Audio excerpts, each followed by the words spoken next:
എല്ലാവർക്കും പുതിയൊരു വീഡിയോയിലേക്ക് സ്വാഗതം. ഇപ്പോൾ ഇത് അൻസിബ ഒരു കാര്യം പറഞ്ഞിരിക്കുകയാണ്. അൻസിബ പറഞ്ഞിരിക്കുന്ന കാര്യങ്ങൾ ഇതാണ്. അവിടെ പവർ റൂമിൽ വെച്ചുള്ള ചർച്ചയാണ്. ഇപ്പോൾ അൻസിബ ഒരു കാര്യം പറഞ്ഞിരിക്കുകയാണ്, അത് പ്രേക്ഷകരിലേക്ക് എത്തിച്ചിരിക്കുകയാണ്. അൻസിബ പറയുന്ന സമയത്ത് നോറ ഉണ്ടായിരുന്നു, റസ്മിനും ഉണ്ടായിരുന്നു. അവിടെ ജിൻഡോയെ കുറിച്ചാണ് അവർ സംസാരിച്ചുകൊണ്ടിരിക്കുന്നത്.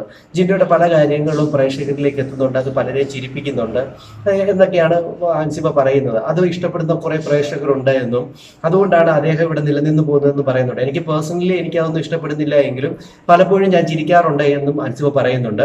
അത് ഇഷ്ടപ്പെടുന്ന കുറെ പ്രേക്ഷകരുണ്ട്, അതുകൊണ്ടാണ് ഓരോ നോമിനേഷനിലും അദ്ദേഹം രക്ഷപ്പെട്ട് മുമ്പോട്ട് വരുന്നത് എന്നും അൻസിബ എടുത്തു പറയുന്നുണ്ട്. അപ്പൊ അൻസിബ പിന്നെ ഒരു കാര്യം കൂടെ കൂട്ടിച്ചേർക്കുന്നുണ്ട്, അദ്ദേഹം ടോപ്പ് 5 എന്തുമായാലും ഉണ്ടാകും എന്ന് അൻസിബ പറയുമ്പോൾ റസ്മിൻ അവിടെ നിന്നിട്ട് ഒരുമാതിരി ഇങ്ങനെയൊക്കെ മാറി നിന്നിട്ട് ഒരു ഗൗരവഭാഗത്തിൽ പിന്നെ പറയുകയാണ്, എനിക്ക് ജിൻഡോ ടോപ്പ് 5 വരുന്നതിനോട് എനിക്ക് ഒട്ടും യോജിപ്പില്ല. കാരണം ഇങ്ങനെയുള്ള ഒരു മോശം പറയുന്ന ഒരാൾ ടോപ്പ് 5 വരണമെന്ന് എനിക്ക് ഒട്ടും ആഗ്രഹമില്ല എന്ന് പറയുന്നു. നോറയും അതിനെ ചേർത്ത് പിടിക്കുന്നുണ്ട്, ഇങ്ങനെയുള്ള ഒരാൾ വരുന്നതിനോട് എനിക്ക് ഒട്ടും താല്പര്യമില്ല എന്നാണ് പറയുന്നത്. ഇന്നത്തെ നോമിനേഷൻ സഹിതം ഇന്ന് ശ്രീവിരുദ്ധൻ എന്ന രീതിയിലാണ് മുദ്രകുത്തി നോറ പറഞ്ഞിരിക്കുന്നത്.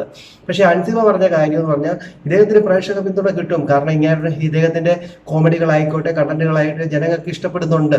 പേഴ്സണലി എനിക്ക് അദ്ദേഹത്തോട് വിരോധം ഉണ്ടെങ്കിലും പല കാര്യങ്ങളിലും എന്നെ ചിരിപ്പിച്ചിട്ടുണ്ട് എന്നുള്ള രീതിയാണ് ഇവിടെ അൻസിബ പറഞ്ഞുകൊണ്ടിരിക്കുന്നത്. എന്തുമായാലും അൻസിബ പറയുന്ന പ്രകാരം ഇദ്ദേഹം ടോപ്പ് 5 ഉണ്ടാവും എന്നുള്ള വ്യക്തമായ കാര്യമാണ് ഇവിടെ അൻസിബ പറയുന്നത്. പക്ഷേ നോറയ്ക്കും റസ്മിനും അങ്ങോട്ട് ഉൾക്കൊള്ളാൻ പറ്റുന്നില്ല. എന്തുമായാലും നമുക്ക് കാത്തിരുന്ന് തന്നെ കാണാം. അടുത്തൊരു വീഡിയോ എത്തുന്നവരേക്കും എല്ലാവർക്കും ബൈ.